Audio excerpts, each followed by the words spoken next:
अहमदाबाद विमान अपघात प्रकरणात अमेरिकन एजन्सीने पायलटला जबाबदार धरल्यामुळे एकच खळबळ उडाली। यानंतर भारतीय तपास पथकाने सत्य उघड करण्याचे आश्वासन दिले आहे।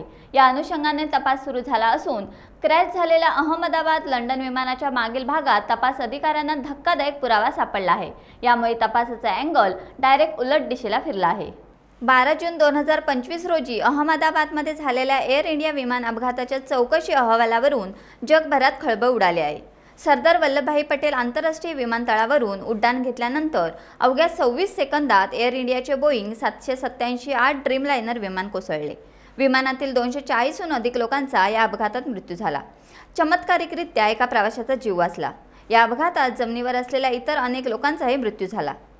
आता इंडियन एअरक्राफ्ट ॲक्सिडेंट इन्व्हेस्टिगेशन ब्युरोच्या तपासात एक नवीन आणि धक्कादायक वळण आले आहे।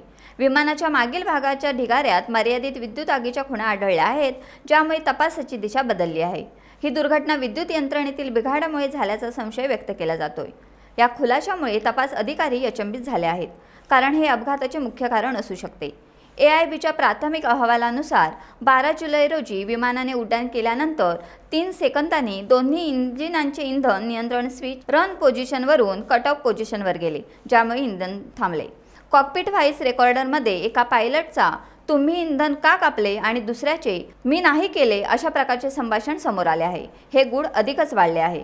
विद्युत प्रणालीतील बिघाडामुळे इंजिन कंट्रोल युनिटला चुकीचा डेटा पाठवण्यात आला, ज्यामुळे इंधन पुरवठा बंद झाला। विमानाच्या मागील बाजूस असलेले सहाय्यक पॉवर युनिट अखंड आढळले, परंतु मागील ब्लॅक बॉक्सला मोठ्या प्रमाणात नुकसान झाले, ज्यामुळे डेटा मिळवणे कठीण झाले। तथापि समोरील ब्लॅक बॉक्समधून डेटा यशस्वीरित्या मिळवण्यात आला, जो तपासासाठी महत्त्वाचा ठरत आहे। तपासात असे आढळून आले की दिल्ली ते अहमदाबाद या मागील उड्डाण AI-423 मध्ये पायलटने स्टॅबिलायझर पोझिशन ट्रान्सड्यूसरमध्ये बिघाड झाल्याची तक्रार केली होती।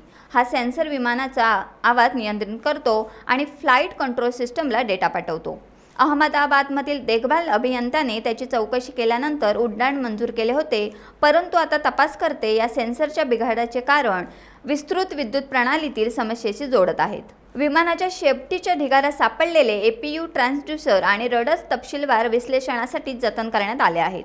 तपासात सहभागी असलेल्या एका अधिकाऱ्याने सांगितले की उड्डाणादरम्यान विद्युत प्रणालीतील बिघाडामुळे सेन्सर डेटा विकृत झाला असावा, ज्यामुळे ECUने इंजिनला चुकीचा आदेश पाठवला असावा। त्यानंतर रॅम एअर टर्बाइन तैनात करण्यात आले, जे विद्युत बिघाडाच्या वेळी आपत्कालीन वीज पुरवते, परंतु विमानाची उंची कमी असल्याने वैमानिकांना सुरक्षितपणे उतरण्यासाठी वेळ मिळाला नाही।